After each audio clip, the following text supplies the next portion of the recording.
అబ్బా! ఏముందండి, కోవాలా ఉంది. అబ్బబ్బబ్బా! Hello everyone! మీ బాధ నాకు తెలుసండి. ఎందుకంటే ఇంట్లో పూజ చేసినప్పుడు చాలా కొబ్బరికాయలుంటాయి. ఆ కొబ్బరికాయలతో ఏం చేయాలా అని ఆలోచిస్తేనే తలనొప్పొస్తుంది కదండీ! సో, అందుకే మీకు నేను కొబ్బరికాయలతో ఒక మంచి రెసిపీ చేసి చూపించబోతున్నాను. కోకోనట్ బర్ఫీ. చాలా ఈజీ అండి. 3 ఐటెమ్స్ ఉండాలి. పాలు, పంచదార, కొబ్బరికాయ. అంతేనండి. Simple and tasty recipe. అలాగే ఈ వీడియోలో మీకు నేను నెల రోజుల వరకు కొబ్బరికాయల్ని ఫ్రెష్‌గా ఎలా ఉంచాలో కూడా ఆ టిప్ కూడా చెప్పబోతున్నాను. బట్ ఇప్పుడు చెప్పను. రెసిపీ అవుతున్నప్పుడు చెప్తానండి. పదండి. ముందుగా కోకోనట్ బర్ఫీ కోసం కొబ్బరికాయ తీసుకోవాలండి. నేను ఇక్కడ ఒక పెద్ద సైజు కొబ్బరికాయ తీసుకున్నాను. తీసుకున్న తర్వాత వెనకాతల నల్లపాటు ఉంటుంది చూసారా? అది మొత్తం తీసేసుకోవాలన్నమాట. అది తీసుకుంటేనే బర్ఫీ అనేది తెల్లగా వస్తుంది. లేకపోతే కలర్ అనేది చేంజ్ అయిపోద్దన్నమాట. మొత్తం వెనక తొక్కంతా తీసేసుకొని నీట్‌గా తెల్లపాటు మాత్రమే ఉంచుకోవాలి. ఇలా సన్నంగా పొడువుగా కట్ చేసేసుకోవాలి. మీకు నేను మెజర్‌మెంట్స్‌తో పాటు చెప్తానండి. కప్పుతో కొలిస్తే కప్పున్నర వచ్చింది నాకు కొబ్బరి ముక్కలనమాట. ఇదే కప్పుతో మనం అన్నీ మెజర్ చేసుకుందాము. సో, ఇప్పుడు ఒక మిక్సీ జార్ తీసుకొని అందులోని ఈ కొబ్బరి ముక్కలన్నీ వేసుకొని మిక్సీ చేసుకోవాలి. కొబ్బరి కూరలాగా చేసుకోవాలన్నమాట. వాటర్ ఏమీ యాడ్ చేయకండి. జస్ట్ కొబ్బరి ముక్కలు వేసుకొని మిక్సీ చేసుకోవాలి. మిక్సీ చేసిన తర్వాత మీకు చూపిస్తున్నాను చూడండి. ఇలా కొబ్బరి కూర రెడీగా చేసేసుకోవాలన్నమాట. ఇప్పుడు ఇది పక్కన పెట్టుకొని ఒక కడాయి తీసుకొని అందులోని పాలు తీసుకోవాలి. మనము ఏ కప్పుతో కొబ్బరి ముక్కలు తీసుకున్నామో అదే కప్పుతో కప్పున్నర పాలు తీసుకోవాలన్నమాట. అంటే కొబ్బరి ముక్కలు కప్పున్నర తీసుకున్నాం కాబట్టి పాలు కూడా కప్పున్నర అనమాట. అంతే. అలాగే షుగర్ తీసుకోవాలి. పంచదార కూడా ఒక కప్పుతో తీసుకోవాలి. కప్పు పంచదార అనేది పర్ఫెక్ట్గా సరిపోతుందండి. ఎక్కువ అవదు, తక్కువ అవదు అనమాట. పంచదార వేసిన తర్వాత బాగా కలుపుకోవాలి. పంచదార అంతా బాగా కలిసినట్టు కలుపుకోవాలి.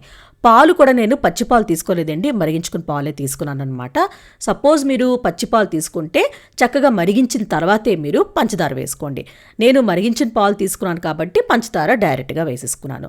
సో, పంచదార వేసిన తర్వాత ఒక ఉడుకు వచ్చిన తర్వాతే మీరు కొబ్బరికూర అంతా వేసేసుకోవాలి. వేసాక ఫ్లేమ్ని హై చేసుకొని బాగా కలుపుకోవాలి. దగ్గరుండే కలుపుకోండి. ఈ కొబ్బరికూర వేసాక దగ్గరైన వరకు కలుపుతూ ఉండాలన్నమాట మధ్య మధ్యన. మీరు కావాలంటే మీడియం ఫ్లేమ్లో పెట్టుకొని 2-3 నిమిషాల్లో మీరు కలుపుతూ ఉండొచ్చు. అలా దగ్గర ఉండాల్సిన అవసరం కూడా లేదనమాట. ఇది ఇంకా దగ్గరైన వరకు మీరు మీడియం ఫ్లేమ్లో అయినా హై ఫ్లేమ్లో అయినా ఉడికించుకోవచ్చు. దగ్గరైన తర్వాతే మీరు ఫ్లేమ్ని లో చేసేసుకోవాలండి. ఇక్కడ చూడండి, కొంచెం దగ్గరైంది కదా. ఇప్పుడు నెయ్యి వేసుకోవాలి. 2 టేబుల్ స్పూన్ నెయ్యి వేసుకొని బాగా కలుపుకోవాలి. ఇది దగ్గరైన వరకు అలా ఉడికించుకోవాలన్నమాట. ఇలా దగ్గరవుతుంది కదండి. ఈ లోపల మీకు ఒక టిప్ చెప్తానన్నాను కదండి. కొబ్బరికాయల్ని 1 మంత్ వరకు ఫ్రెష్గా ఎలా ఉంచుకోవాలో ఏమీ లేదండి. చాలా సింపుల్. కొబ్బరికాయని పై పార్ట్ అనేది తీసేసుకోవాలండి. లోపల కొబ్బరి ముక్కలుగా కట్ చేసుకొని చిన్న చిన్న ముక్కలుగానే కట్ చేసుకోవచ్చు. పెద్ద పీసెస్గానే ఉంచైనా మీరు ఫ్రీజర్లో ఉంచుకోవాలన్నమాట. ఫ్రిడ్జ్లో కాదండి. ఫ్రీజర్లో ఉంచుకున్నారనుకోండి 1 మంత్ వరకు ఫ్రెష్గా ఉంటుందన్నమాట. నేనైతే చిన్న చిన్న ముక్కలుగా కట్ చేసుకొని బాక్స్లో వేసేసుకుంటానండి. ఎప్పుడైనా పచ్చడి చేసుకోవాలనుకున్నా, ఏవైనా స్వీట్ రెసిపీస్ చేసుకోవాలనుకున్నా అప్పుడు తీసే నేను యూజ్ చేస్తానన్నమాట. 1 మంత్ వరకు అయితే ఫ్రెష్గా ఉంటుంది. బాక్స్లో వేసుకోండి. ఏదైనా టైట్గా ఉన్న మూత ఉంటుంది చూసారా, ఆ బాక్స్లో వేసుకోవాలి. సో, ఇదేనండి టిప్పు. మీ ఇంట్లో బోల్డ్ కొబ్బరికాయలు ఉన్నాయనుకోండి, అస్సలు టెన్షన్ పడకండి. హ్యాపీగా ఫ్రీజర్లో పెట్టేసుకోవచ్చు. ఇక్కడ చూడండి, దగ్గరైపోయింది కదా. ఇలా స్ప్రెడ్ చేయండి. ఇంకొక 2 నిమిషాల పాటు మీరు ఉడికించుకోవాలన్నమాట. లైట్గా వాటర్ ఉంది చూడండి, పూర్తిగా డ్రై అయిపోయింది. వాటర్ అస్సలు లేదు. గరిటెతో ఇలా తీస్తే ముద్దలా రావాలన్నమాట. అంతవరకు వస్తే ఇంకా మీరు స్టవ్ ఆఫ్ చేసేసుకోవాలి. ఇప్పుడు ఒక ప్లేట్ తీసుకోవాలి. ఇలా అంచుని ప్లేట్ తీసుకోవాలన్నమాట. మీరు కావాలంటే ఏదైనా ట్రే అయినా తీసుకోవచ్చు. అందులో కొంచెం నెయ్యి అప్లై చేసుకోవాలి. అంచుకి మొత్తం అంతా అప్లై చేసుకోవాలండి. అంటకుంటూ ఉంటుందన్నమాట. నెయ్యి అంతా అప్లై చేసిన తర్వాత ఈ బర్ఫీ బ్యాటర్ అంతా ప్లేట్లో వేసుకొని స్ప్రెడ్ చేసేసుకోవాలి ఈక్వల్గా అనమాట. మీరు గ్లాస్తో అయినా లేదనుకోండి చేత్తో, కొంచెం వేడిగా ఉంటుంది, చేత్తో కాపోయినా ఏదైనా ఒక గ్లాస్ అయినా ప్లేట్ అయినా తీసుకొనైనా మీరు చేసుకోవచ్చు. ఈక్వల్గా స్ప్రెడ్ చేసేసుకోండి అంతే. అండ్ ఒక 1 అవర్ అలా పక్కన పెట్టేసుకోండి. పూర్తిగా చల్లగావాలి.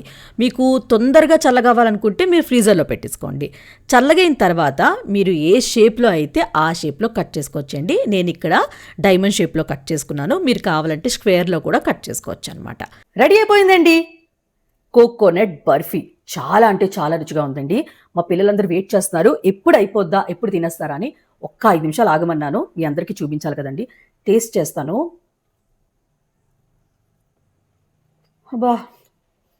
ఏముందండి, కోవాలా ఉంది. అబ్బబ్బబ్బా!